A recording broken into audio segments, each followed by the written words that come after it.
yet another edition of the Ben Garcia Show. I apologize for running a bit late. We'll get to that in just 1 second. Whether you're anti-Kyler or whether you're pro-Kyler, what in the world type of season is it gonna be for him? Let's talk about it all next.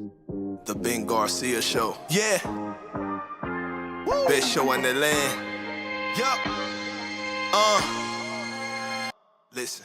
Come and get your information from Ben Garcia. Get the latest on your quarterback, running backs, and receivers. Tune in, so any other show you don't need him. Any news that he giving out, please just believe him. Giving out the latest prediction and top-notch analysis. Wanna hear the truth, better have thick skin like callus. The latest move that your team just made can be damaging. The dudes ain't speaking no facts, they just be rambling. Lights, camera, action, turn on the show. Go get the cameraman. Yeah. Lights, camera, action, turn on the show. Go get the cameraman. The Ben Garcia Show.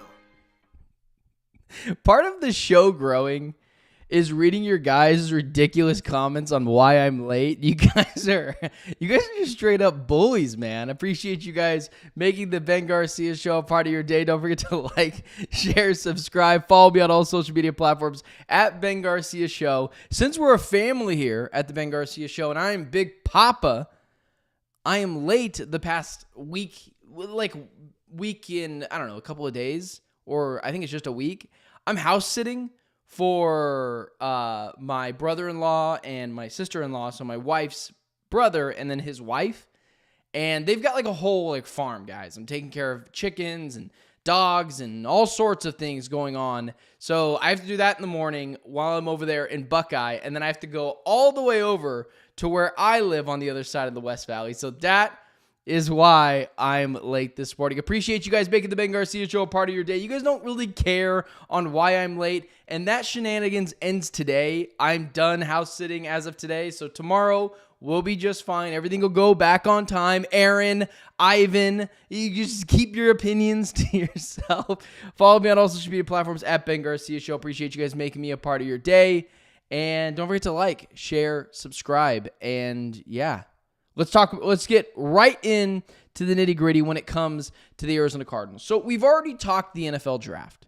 We get it. The Cardinals did well. I want you, the fans, the people who enjoy this team, to bask in that. I don't want you to have to quickly move over to, okay, well, what happens if this? What happens if that? Your job as a fan is just to kind of enjoy it. My job is to be like, okay, turn the page. Let's find out what we need to do next. And I thought about something that could unite because Kyler Murray is a very polarizing figure. We know this. And so I wanted to do something to ignite or unite the pro-Kyler crowd and the anti-Kyler Murray crowd. And there's very few of us that I feel fall between those two things. I am firmly in the middle at this point. I'm not anti-Kyler Murray because what was the option if you weren't going to run it out with Kyler? So I get the pro-Kyler crowd of, I don't mean this in a bad way, but I do think it is low sports self-esteem to just be vehemently and adamantly a Kyler Murray stan and not be able to realize that Kyler Murray has not been great late in seasons. If I'm not mistaken, I think his record in December is like 6-15 or something awful. And some of that you could blame on Steve Keim, Cliff Kingsbury. You could have blamed other parties of why Kyler Murray was bad, so bad late in seasons. But this past year, it was largely on Kyler Murray. Especially after the bye week, I think he threw like 6 or 7 interceptions. None of them were remotely close to the receiver they were throwing the ball to. I don't know what happened. I don't know what the issue was, but Kyler Murray wasn't great yet again late in seasons. And what you're going to get on the show is just honesty. I'm not going to tell you how great one player is or how bad a player is. I'm going to give you the God honest truth, and if they're one of those two things, I'll tell you. But Kyler is a polarizing figure. And I get it. You want him to succeed if you're pro Kyler Murray. I don't think worse of you if you're just all about pro Kyler Murray. He's got to be better. And bad interception after bad interception in the second half of the bye week, or I guess I should say just after the bye week. He was awful, abysmal. He has to be better in those scenarios. And then let's talk about the anti-Kyler Murray crowd. The people that want to move on from Kyler Murray, but still have a problem with answering this question. You want to move on from Kyler Murray, then what? You're not getting Cam Ward, was not happening. Plus, it's considered a bad quarterback draft. Jackson Dart was a first rounder. You wanted Shedeur Sanders to come and lead this team? I mean, Kyler Murray, I advocated for the Cardinals to kick the tires on Shedeur Sanders. I never said that they need to draft him. I kicked the tires on him. So, if you're someone that is pro-Kyler or anti-Kyler, I think you're going far either which way. This season, let's all agree, if you're pro-Kyler Murray or anti-Kyler Murray, let's all meet in the middle and say this season is the official, no more excuses, make or break season for Kyler Murray. Because last year, the pro-Kyler Murray crowd could say, well, the defense is awful. And the anti-Kyler Murray crowd can say, well, he's always like this in the second half of seasons. Let's meet in the middle. Let's all agree, defensively, they have enough pieces to contend. Offensively, maybe, they need one more piece on offense, but not like a major piece. This person's not going to make or break Kyler Murray's make or break season. He's not going to derail Kyler's season. So sure, maybe they need to go ahead and sign an Amari Cooper, sign an Elijah Moore, sign a Keenan Allen, someone just to help bolster the wide receiver room that I still think is pretty much fine with Zay Jones and Michael Wilson and Marvin Harrison Jr. and Trey McBride and James Conner and Trey Benson. Kyler's got enough weapons. But what I won't do is say this. Let's all agree that we're not going to blame Drew Petzing either. Drew Petzing has his issues. But the one defense I'll have of Petzing is this. Late in the season, he did kind of let it rock. I remember in that second Seahawks game at home, he let Kyler cut the ball loose downfield. And it bit him in the ass. Kyler Murray was not good in that game. So if we're just being fair, whether you're anti-Kyler Murray or whether you're pro-Kyler Murray, let's meet in the middle. And if you're someone that is so vehemently, this team needs another offensive weapon, they need to go get a Keenan Allen or an Elijah Moore or an Amari Cooper, that is totally fine. But if you believe that they desperately need that player for Kyler Murray to succeed, you are part of the problem. Because then you are looking down on Kyler Murray without openly doing it. And I mean that like this. If you think Kyler can only succeed with 5 different weapons, he's not the quarterback for you. He's not the quarterback that's going to win you a Super Bowl. Now, if you think Kyler could flourish even more with another offensive weapon, or it will help enhance his season, that's fine. But Kyler's got enough weapons to succeed now. Trey McBride is a top 3 tight end in the NFL. People in the chat are telling me Marvin Harrison Jr. is going to be awesome next year. Michael Wilson, every opportunity he gets, although not a ton, he takes advantage of them. And you still got James Conner and Trey Benson. And this offensive line is more than fine. You went and got Hayden Conner to help bolster the middle of that offensive line. The only thing that worries me is the right tackle position. So let's not act like for Kyler Murray to succeed that he needs that to happen. And I think what you're doing, I know you just want to help Kyler, the pro-Kyler Murray crowd, but let's be fair. If you need a bunch of weapons around you to succeed, you become Brock Purdy. If you're of the belief that you just want to continue to add to the wide receiver room because you saw what Jalen Hurts did this year and you saw that you can win a Super Bowl with that kind of quarterback, and I think we could all agree Kyler's more talented than Jalen Hurts, but not as disciplined, we can go there. But let's meet in the middle. And I'm not happy that we're doing this again either. I'm not thrilled with it. But as someone that is firmly in the middle of the anti-Kyler Murray crowd and the pro-Kyler Murray crowd, I'm willing to say, fine, this is it. Let's meet in the middle. Year 8 for Kyler Murray feels a little long to have this conversation, but this is it. Make or break for Kyler Murray. And what does that look like? That is, at minimum, a playoff win. It's not enough just to get us there. You've got to look good in a game and win a playoff game. And again, whether you're anti-Kyler Murray because you think in second half of seasons he's just going to collapse, which is absolutely fair, or whether you're pro-Kyler Murray and you just think it's everything else around him, it's Drew Petzing, the defense last year, those were the issues. It wasn't him. I'm here to be the moderator. Let's come in the middle. Let's all root for Kyler to succeed. There's no reason why you shouldn't root for him to succeed. And then let's let the chips fall where they may this year. He's got enough weapons offensively. His defense is completely revamped. He needs to be good enough to win a playoff game this year. And it's no one else's fault if he doesn't do that. It's not Drew Petzing. It's not the defense. Sure, Petzing has his issues, and the defense had their issues last year. Petzing is not going to be the reason why Kyler Murray figures it out or doesn't.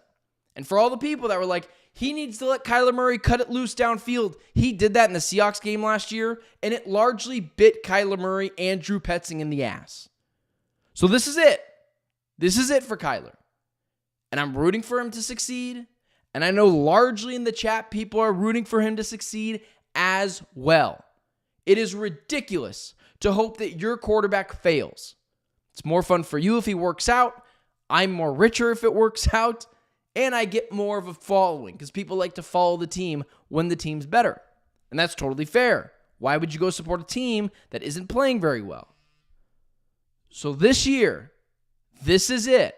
We're going to talk about this again once it gets closer to training camp and what it looks like for Kyler Murray and what it seems to and what it needs to be like.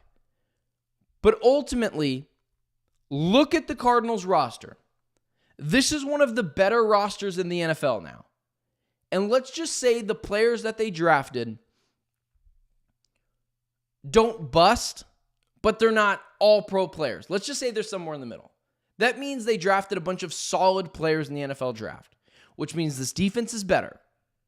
What glaring holes do the Arizona Cardinals have in this roster?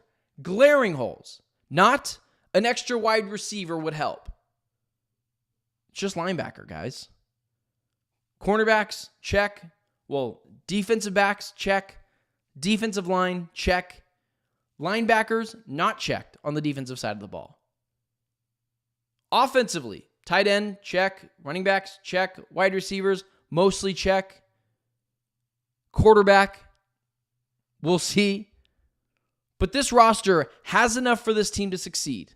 And that is the double-edged sword that comes with a really good draft that Monty Ossenfort gave the Arizona Cardinals this year. It's, okay, Kyler, it's up to you. Figure it out. And Petzing as well, I don't want to let him go. If the Cardinals' offense struggles in the first 8 weeks, I do think that they'll pull the cord on Drew Petzing, just so we're clear. So, you know what, Brian? I have sung the praises of Cody Simon. For half a second, I forgot about him. But I think it's hard to ask a rookie to come in and just be downright awesome for this team this year. All right, fellas. Let's move over to everyone's favorite sport, everyone's favorite redheaded stepchild, the Phoenix Suns. As the NFL draft comes and goes, there is now more news, and that's my job, to break down the Phoenix Suns. I might have to wave the white flag a little bit here. Maybe not fully. Maybe it's like a half staff. Maybe I'm on my knees and I'm waving the flag. But let's talk about some of the new news that's coming out with the Phoenix Suns. And according to Mark Stein, well, I guess I should go back here. There's a lot of conflicting reporting when it comes to the Phoenix Suns. Gambo says that there's no real interest right now in Bob Myers. Gerald Bourguet says that's not true. There seems to be some interest in Bob Myers. And Mark Stein says there seems to be interest, but doesn't really think it's going to happen. And now you have this. Forget all the Bob Myers stuff. I have been vehemently pro Mat Ishbia. I have defended Mat Ishbia. I think it has been completely unfair to go after Ishbia for swinging and striking out, but at least he swung for the fences. I think that 2021 Suns team was a ton of fun, but they did get a little lucky, and that's okay to admit, guys. Every team gets a little lucky to make it to the NBA Finals. At this rate, the Oklahoma City Thunder might have to play the Golden State Warriors, the 7th seed in the conference finals. Regardless of how you feel, there's a reason they were a play-in team to start the playoffs. So, just so we're fair, they might not even have to go through the best competition, seeding-wise. Every team gets a little lucky. And the Suns got lucky that year. A little bit. They had their own injuries as well. But they didn't play Kawhi Leonard. They didn't play Jamal Murray. And they didn't play, for the large part, Anthony Davis. And they were down 2-1 in that series, if you remember correctly. So, the revisionist, and the first time they played a healthy team for 4 straight games, they got beat to hell out of them. And then the very next season, they upgraded the center position by adding JaVale McGee. And the very next season, in Game 6 and Game 7, the Dallas Mavericks went to town on them. Wasn't even competitive in Game 6 and Game 7. So we all knew the Phoenix Suns needed to revamp something. And so they went out and they got Kevin Durant. Hindsight's 2020. They probably gave up a little too much to get him in terms of picks. Players, I don't really care. Look at Cam Johnson. Look at Mikal Bridges. They're not adding a ton for their teams right now. And then Bradley Beal. The revisionist history behind Bradley Beal is starting to really piss me off. If you are someone that's like, oh, I never wanted him, you're lying. 90% of the Suns fan base wanted him, and then it ended up not working out. This is stuff that I talked about last year, or that I talked about yesterday in a Suns group Spaces chat on Twitter. If you want to follow me on Twitter, or X it is, follow me at Ben Garcia Show. Sometimes I hop in those things. The Mat Ishbia stuff, 2 weeks ago, I was at the press conference for Locked On Suns with my guy, Brendan Clean. And he went up there and he promised change. And he promised a new identity of the Phoenix Suns and all these different things. And I defended Ishbia because he took swing after swing after swing. He threw gobs of money at this team. He was not cheap. He wanted to win. Maybe he went about the wrong ways of doing it, but you can never question his motor of wanting to win. And so when that comes to fruition, I defended Mat Ishbia. And I don't feel stupid for defending Ishbia. Until I saw some of the reporting from yesterday, which says that Mat Ishbia and James Jones are doing most of the legwork when it comes to hiring a new head coach. And that really pisses me off. It makes people like me who have defended Mat Ishbia look like fools. And I still will defend Matt until he gives me a reason not to. If they hire a new head coach with no president of basketball operations, a new man in charge of James Jones, or let go of James Jones as a whole, I will defend Mat Ishbia until he does that. But this new vision of the Phoenix Suns change, and the mindset of this team is going to change. What are you doing? How in the world are you looking for a new head coach when the last 2 cycles that you hired in Frank Vogel and Mike Budenholzer spontaneously combusted in 1 year? Ishbia promised change 2 weeks ago, and with the most recent reporting that him and James Jones are doing most of the legwork when it comes to hiring a new head coach, it makes people like me, who defended Mat Ishbia for taking big swings and spending money and showing that he wanted to win. You could always question his ways of how he was trying to win, but you could never question his will of winning.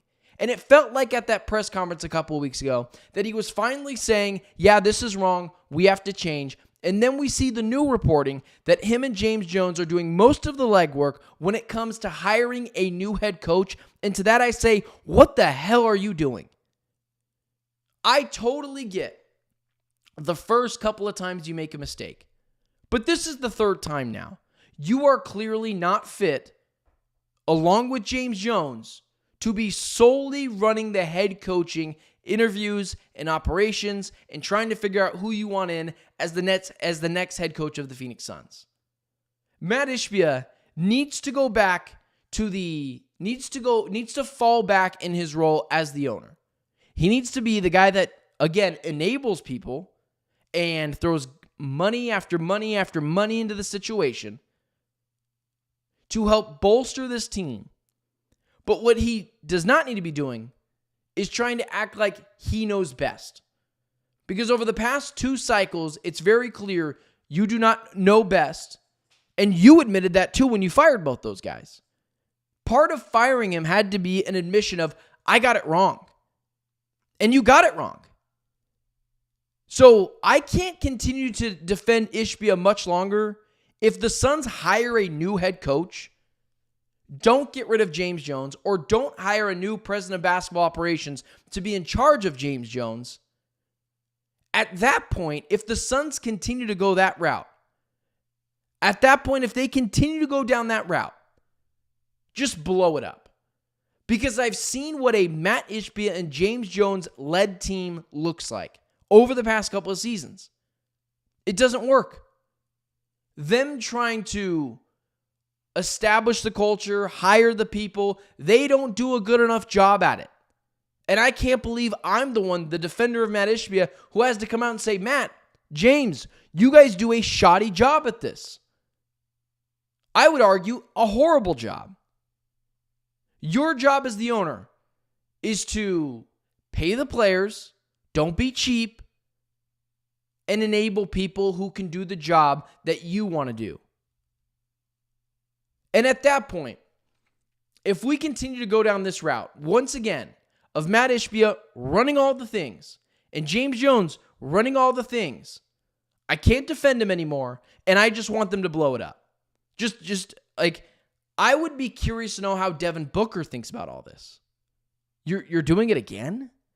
You're not bringing in Bob Myers. You're not bringing in Dave Griffin. You're not bringing in a Tim Connolly-like front office person to come and fix this situation. You think after you and James made the mess over the past 2.5 seasons that you're going to fix it? No. And if I'm Devin Booker, and I've been an advocate of keep Devin Booker, but if this is the route we're going down, just trade Devin Booker too. Because I've seen what this story leads to, and it ain't great. It's a team that is largely irrelevant and underachieves. So we need to see some real change. And before the Suns hire a head coach, they need to get a new man in charge, a new president of basketball operations, whether that's Bob Myers, a Dave Griffin, or Mr. Outside Hire elsewhere. What I know is this is not working at all. And I think in the chat we can all agree, whether you're pro Mat Ishbia or against Mat Ishbia, that this isn't working. There's a way it can work, but this ain't it. So that's where I fall in those situations. Guys, I apologize this morning for being a little bit behind. Bear with me. Remember, one-man band here.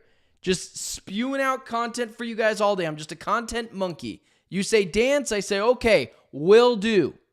So I apologize, guys. Today was the last day of me being late. No more house sitting. I'm back at Mi Casa. I will see you guys at 7 a.m., 7:15 a.m., right around that time frame, but no later than that. Appreciate you guys making the Ben Garcia Show a part of your day. Follow me on all social media platforms at Ben Garcia Show. And before you leave, as someone who comes on here and dances and sings and does all the content for you, do me a favor. Just click the chat button out of the way and hit the like button. Like, share, subscribe. That's how you support the show. I don't need your money. I'd like it. Be nice. But what I would rather have is a like, share, subscribe. I'd rather have a fishing pole than a fish. Appreciate you guys making me a part of your day. And I will see you guys freshly 7 a.m. tomorrow.